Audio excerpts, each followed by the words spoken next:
Na-burnout sa trabaho, nagnegosyo, nagka-house and lot, sports car, travel, and luxury shopping.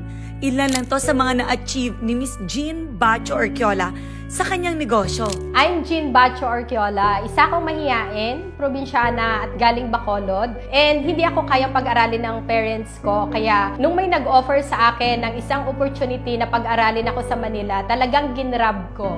Simpleng probinsyana na nakapag-aral sa Manila at 16 years na nag-work as accountant bago niya pasukin ang pagnenegosyo. Dream job ko ang pagiging accountant. Kaya nung una na-enjoy ko, hanggang sa naisip ko, dito na talaga ako tatanda sa trabaho ko. Pero only to find out na tumagal na ako ng 16 years, pero kulang pa rin yung sweldo ko. Kaya mula na nakita niya ang JC and House of Franchise, doon na nag-umpisa ang mga changes sa buhay niya.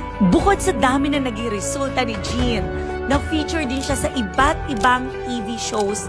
And si Miss Corina Sanchez pa ang mismo pumunta sa bahay nila. Parang dream house na rin ninyo, di ba? Yes po. Sobra naging blessing itong online franchise business sa akin kasi dahil dito sa negosyo na to, dito namin nabili ang house and lot namin sa isang exclusive subdivision during pandemic. Dito rin namin na-acquire ang sports car namin, which is Toyota Supra, and ang bagong Ford Everest. Of course, aside doon, dito rin namin na-acquire ang mga luxury shopping and travel. Nagsimula siya sa maliit na income through retailing hanggang sa naging bulk na ang mga orders sa kanya through wholesaling at even dropshipping. Talagang na-enjoy na rin niya. Kaya ngayon pumupunta na rin si Jean sa iba't ibang lugar at iba't ibang bansa para magturo at tulungan distributors and online franchises kung paano maging successful sa negosyo. Kung nag-iisip ka ng isang negosyo na pwede mong isabay kahit nagtatrabaho ka, eto, perfect ito na isabay mo at kahit wala kang idea paano umpisahan yung negosyo dahil may sistema na at meron nang tutulong sa'yo, kayang-kaya mong umpisahan ito. And excited ako na mag-guide ka dito sa negosyo na to.